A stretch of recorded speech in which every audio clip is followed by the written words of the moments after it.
tapos na tayong kumain mga loves. Nabusog ako. Naka-fasting ako. Ang huling kain ko pa is kahapon pa mga loves ng 5 p.m. Tapos ngayon anong oras na? Alas 12 na mga loves. So hindi dapat ako kakain kaso sobrang gutom na ako.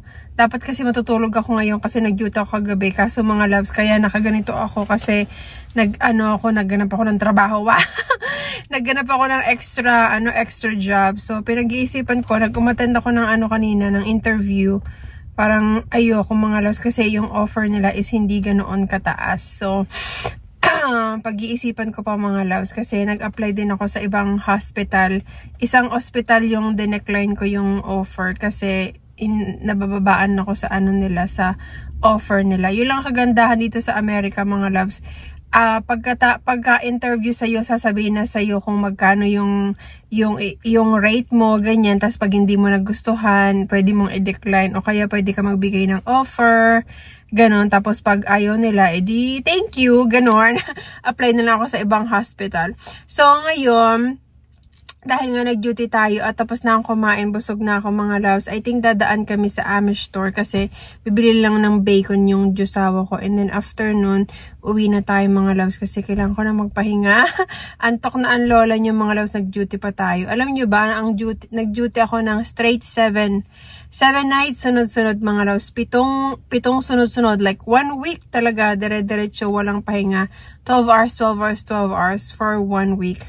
Kaya sobrang nakakapagod, pero ganun lang. Kayod tayo mga loves.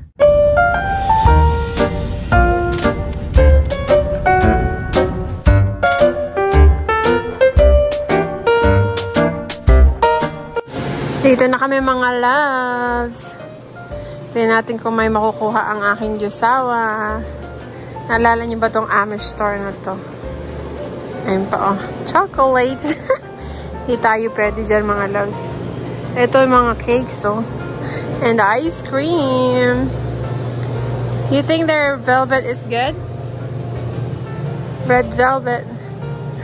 Oh my God. $7.99. Yung nag-super diet tayo. Nag-fasting ako ng mga ilang. Nag-fasting ako ng 1 week. Tapos kumain tayo ng bonggang-bongga. They have strawberry cheesecake.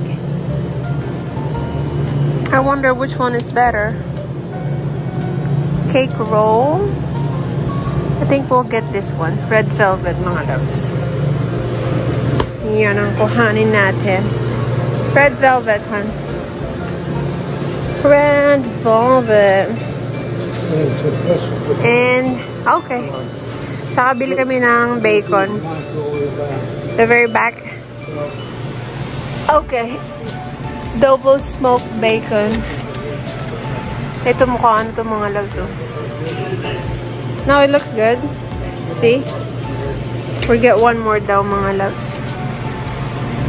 One more. Yeah, there looks good, hon.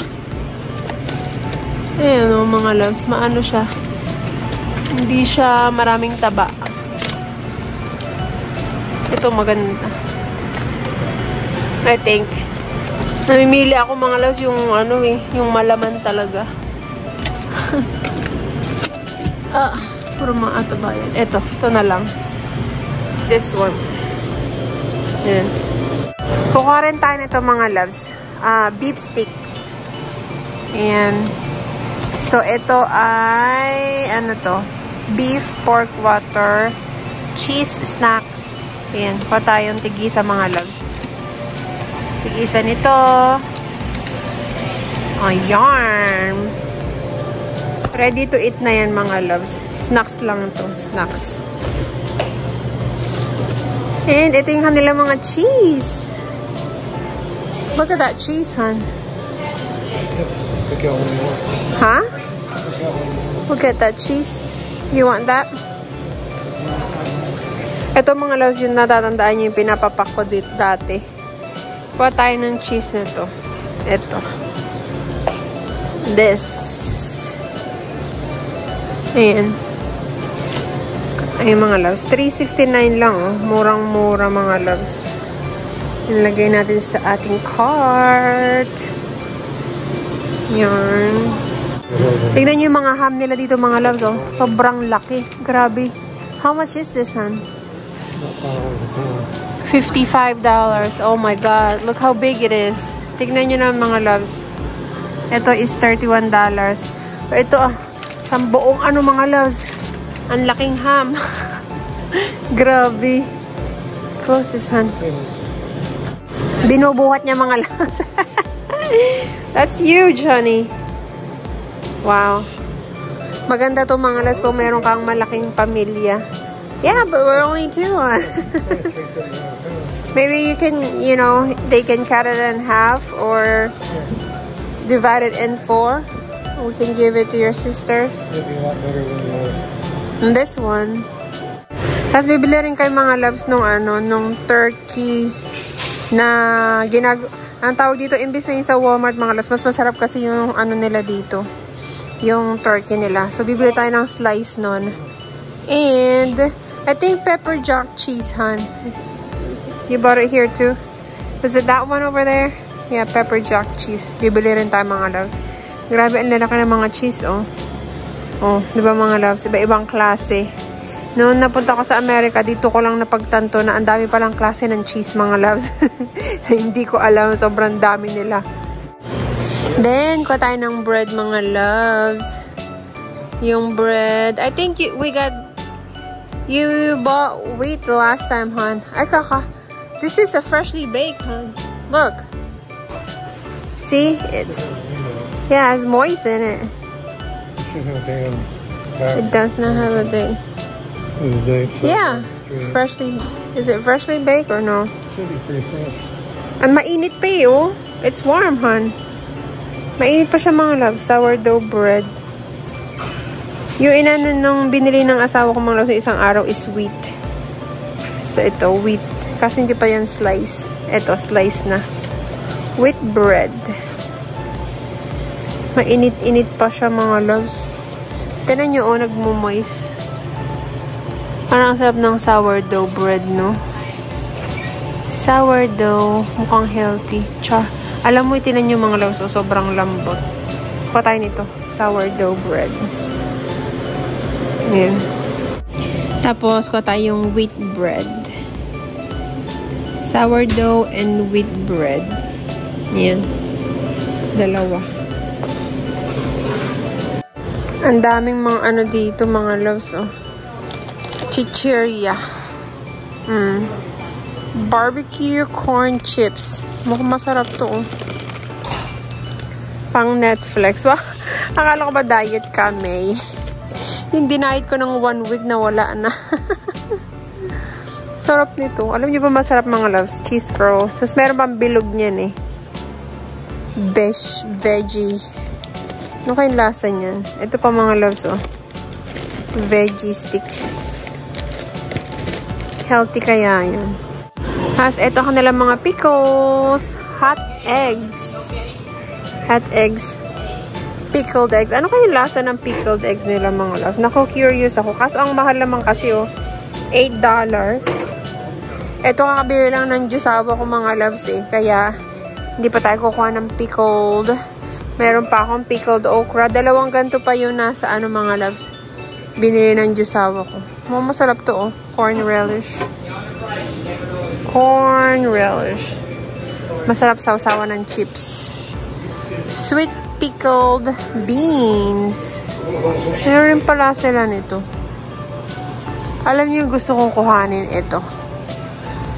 Mild pepper rings. Kukuha tayo nito, mga loves. Here. Andun yung cart namin.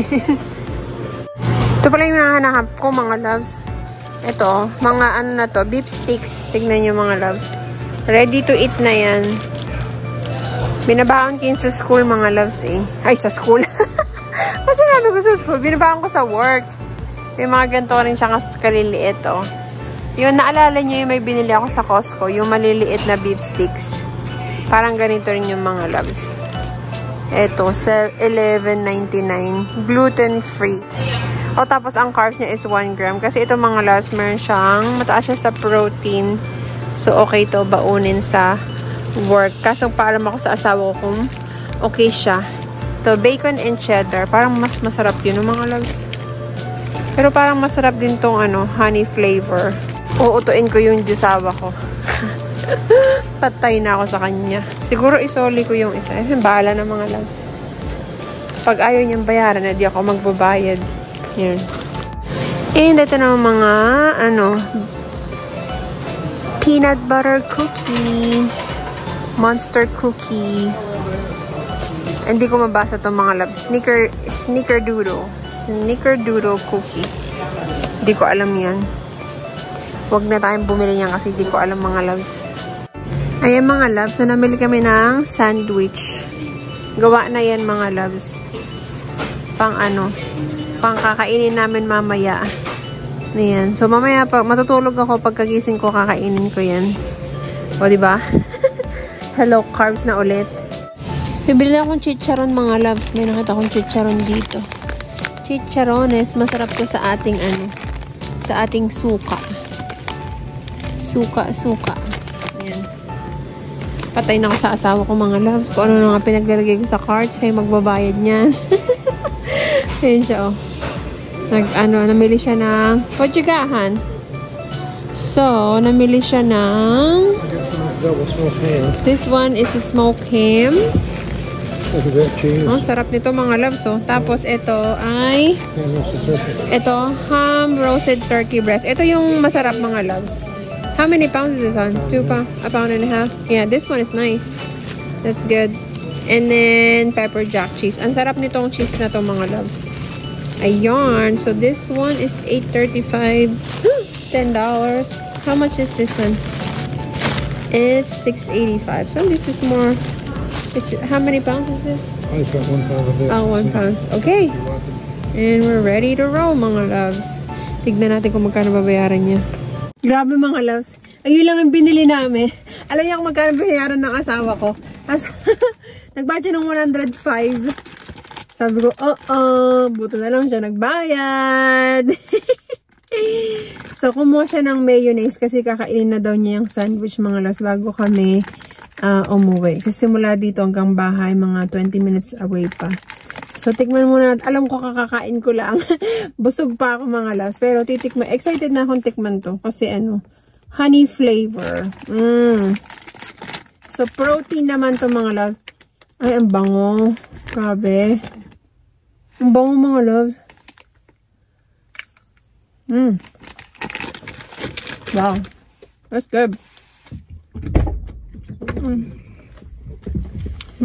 Lasa siyang mga loves. Basta lasang beef. Tapos may pagka matamis-tamis siya dahil dun sa honey. That's good.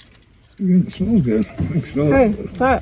Says open the door. Susubukan sa aking jusawa. Says open the door. It is good. Sarap mga. Tapos, lang siya. 95 calories. Tapos 1 gram lang ng carbs, 1 gram of sugar, and 4 grams of protein. So that's good.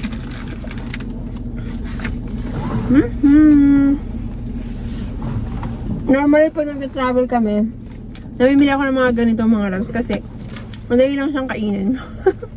Partner mo ng chips.